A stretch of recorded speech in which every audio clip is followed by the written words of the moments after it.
semuanya telah merangkum hasil liputan. Di antaranya, kalangan akademisi berharap Presiden terpilih Prabowo Subianto mampu memberikan dampak positif bagi Aceh. Untuk pengendalian inflasi di Kabupaten Aceh Tengah, Pemkab bersama Disperdakop gelar pasar murah di 15 titik. Bersama saya Dewi Mohata, inilah berita selengkapnya.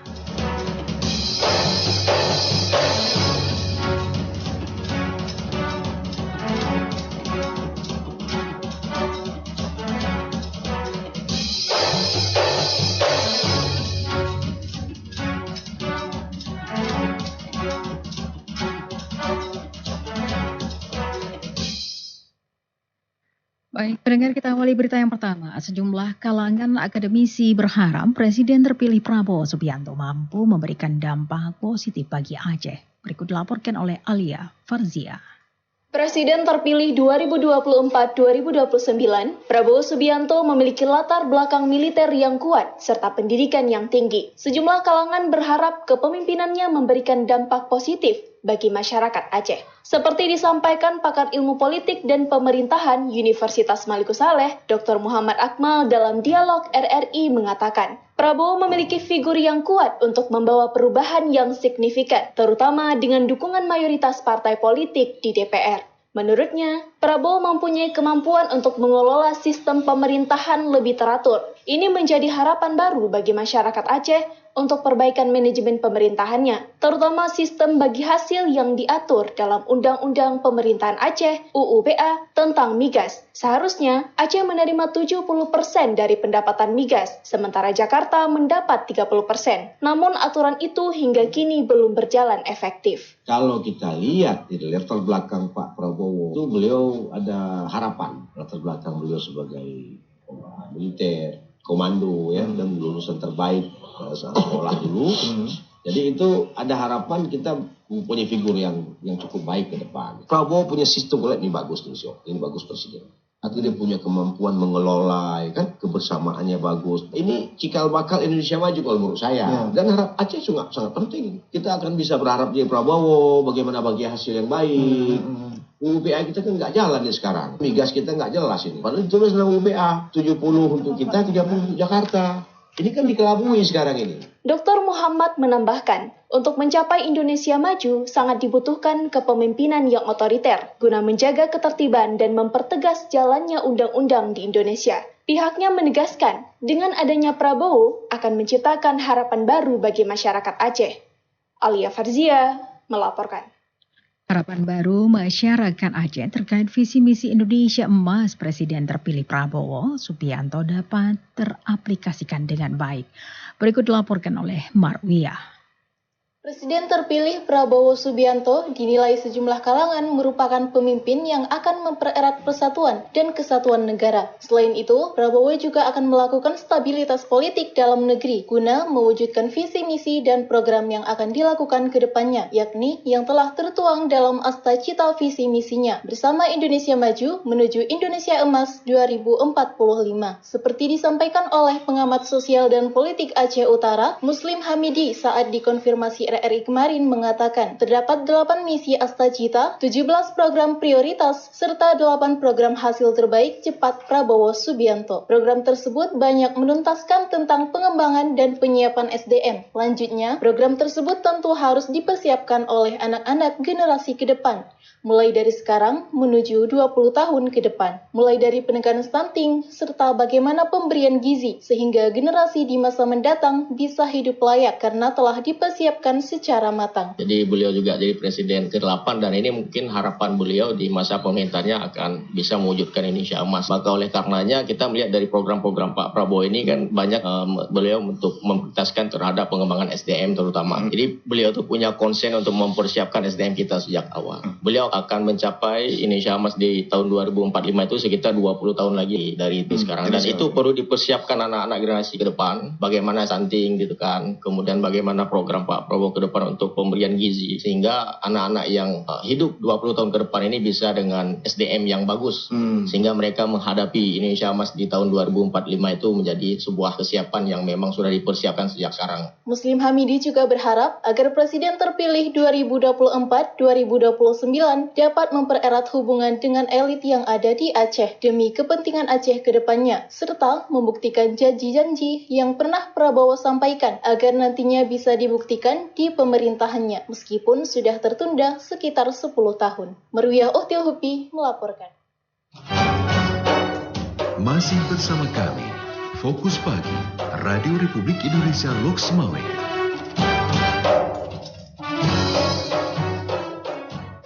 Pendengar, untuk pengendalian inflasi di Kabupaten Aceh, Pemkab bersama Disperdagkom gelar pasar murah di 15 titik. Berikut laporannya bersama Muhammad Ja'far.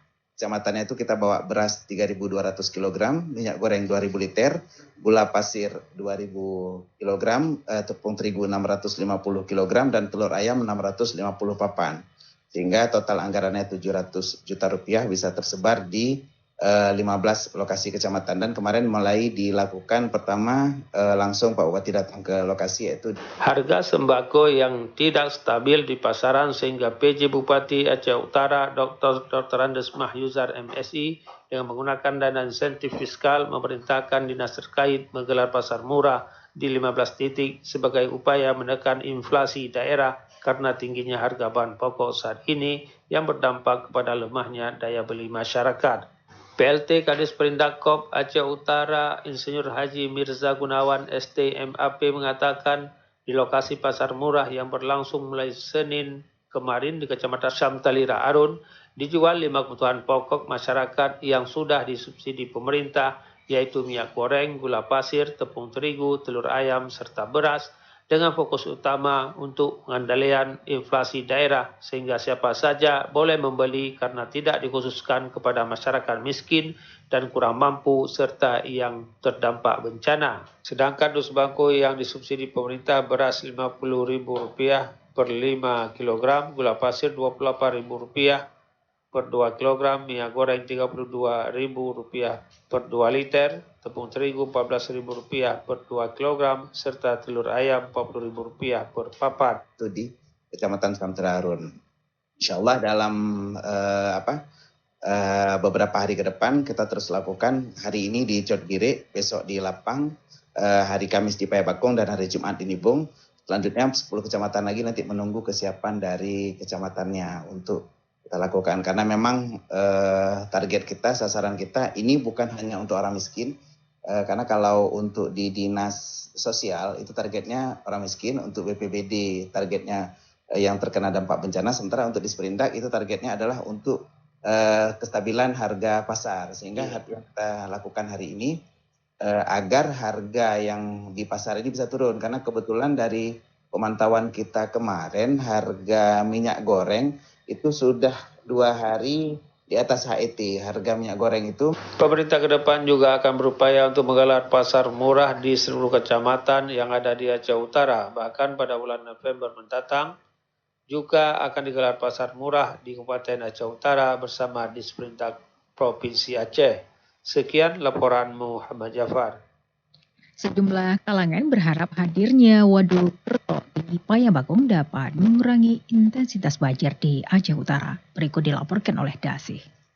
Peresmian Waduk Kerto di Kecamatan Payabakong diharapkan dapat menjadi solusi mengatasi permasalahan banjir yang kerap melanda di Aceh Utara. Seperti disampaikan perwakilan Ketua IPSM Aceh Utara, Mutahrudin, saat dialog RRI kemarin mengatakan pembangunan waduk ini dapat meningkatkan potensi pertanian di Kecamatan Payabakong, Matangkuli, Tanah Luas, dan Nisam melalui penyediaan air irigasi yang lebih maksimal. Menurutnya, waduk ini dapat menurunkan frekuensi banjir hingga 30%. Namun, untuk mencapai pengendalian banjir yang optimal, diperlukan juga normalisasi sungai secara komprehensif, terutama Sungai Kerto sepanjang 72 km.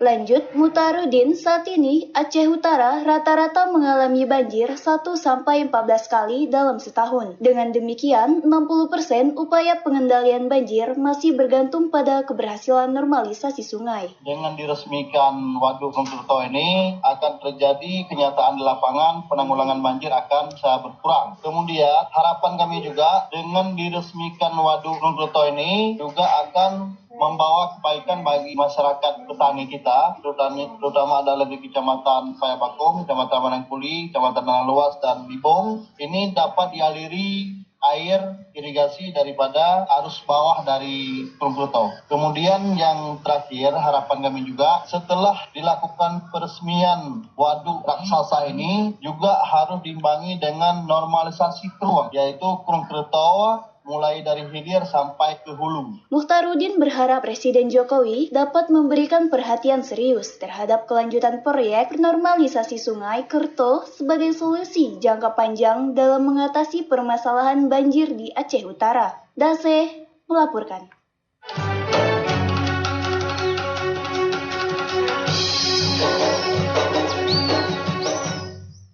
Peran kesehatan mental orang tua mencegah stunting pada anak dalam menciptakan generasi yang sehat dan berkualitas dinilai sejumlah kalangan sangat berpengaruh. Berikut dilaporkan oleh Khairunisa. Stunting adalah kondisi gagal pertumbuhan pada anak menjadi masalah kesehatan yang serius di Indonesia. Meskipun faktor ekonomi dan pendidikan menjadi fokus utama, kesehatan mental orang tua juga memainkan peran krusial dalam perkembangan anak.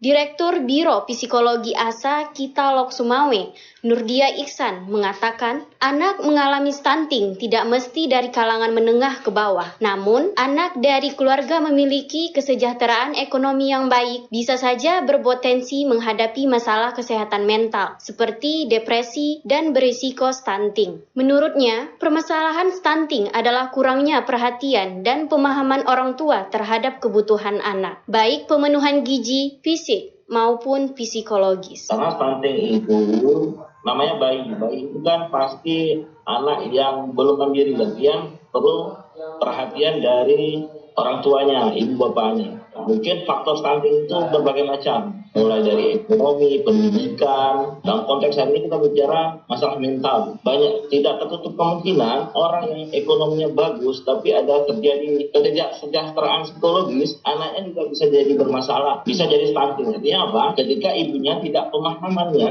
tidak baik atau perhatian anaknya kurang, sehingga apa yang dibutuhkan oleh anak-anak tersebut tidak akan maksimal. Nurdia Iksan menambahkan, pencegahan stunting memerlukan perhatian dari pemerintah dan masyarakat, serta mempersiapkan mental menjadi orang tua agar tidak ada permasalahan stunting dalam menciptakan generasi yang sehat dan berkualitas. Khairunisa melaporkan.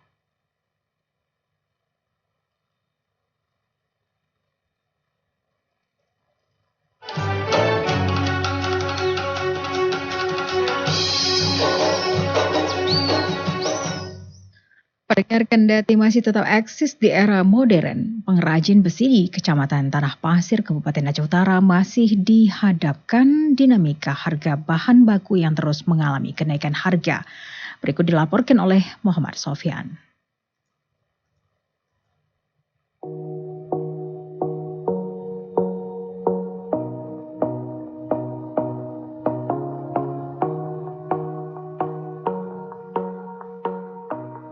Pendengar, pengrajin besi atau pandai besi di Kabupaten Aceh Utara, keberadaannya kian langka, tidak semua daerah terdapat pengrajin besi tersebut.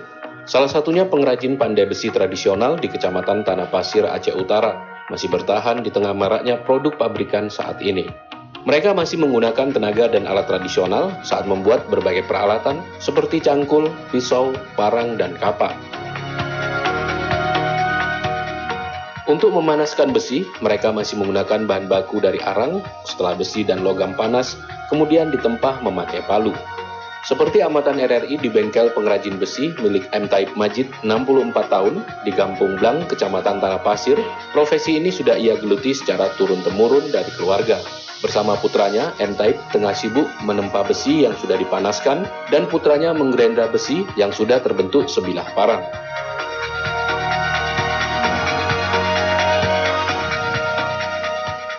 Dalam memproduksi kerajinan besi tersebut, bahan baku berupa besi dan arang menjadi prioritas.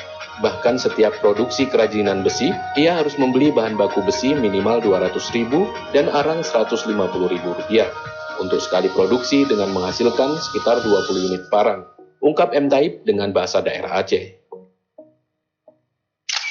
Yang le boleh. Ke betul tu ke bahan arang. Yang boleh yang utama le. Yang le abin teuro. Tapi kita hari-hari lagi long kerja luar tu. Menyentuh betul mentang luar tu. Vậy luôn là liều pakai liều buka barang tu luar plobo ke arang tawon tu tu ngomplom ni lah. Saya itu loh itu mesti ha arang kusur dah itu ji ba la kenon tu tablo dia tu kaku yang becu. Sebab berkan na bukan na industri berkan.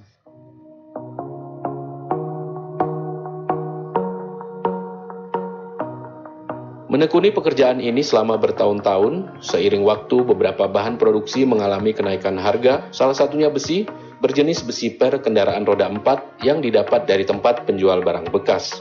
Setelah menyelesaikan produksi parang, nantinya akan ada pengepul barang yang mendatangi bengkelnya. Dari pengepul, sebilah parang dihargai sekitar Rp45.000. Kembali M. Taib menuturkan.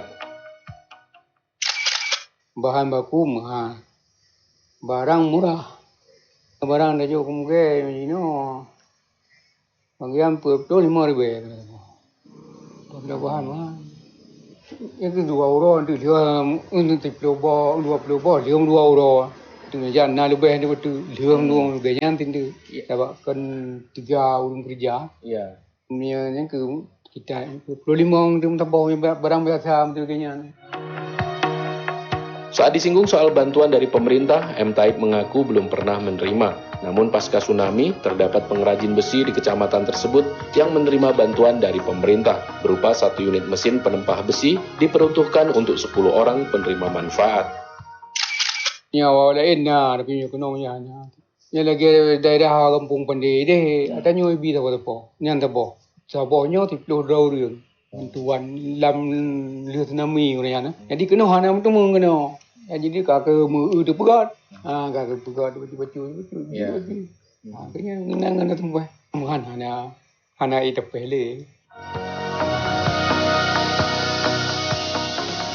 Pandai Besi di Gampung Blang, Kecamatan Tanah Pasir, Aceh Utara, terus bertahan di tengah gempuran produk pabrikan peralatan dapur dan pertanian yang beredar di pasaran. Dengan kualitas yang terus terjaga secara turun-temurun, M. Taib masih menerima pesanan meski harus dihadapkan dengan bahan baku yang semakin mahal dan terkadang kesulitan untuk mendapatkan bahan baku tersebut. Muhammad Sofyan melaporkan.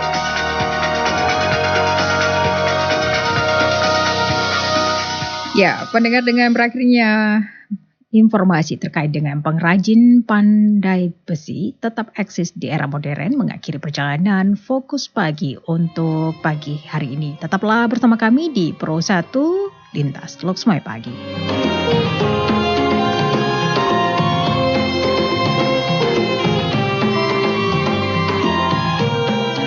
Demikian Fokus Pagi Radio Republik Indonesia Loksmai.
Digital. Nikmati kemudahan interaksi, partisipasi, dan kolaborasi dengan RRI Digital. Interaksi, dengar dan saksikan siaran langsung kami, daftarkan akun Anda, dan mulailah berinteraksi di setiap program dan konten kami. Partisipasi, kreasikan konten Anda berupa berita, podcast, vlog, film,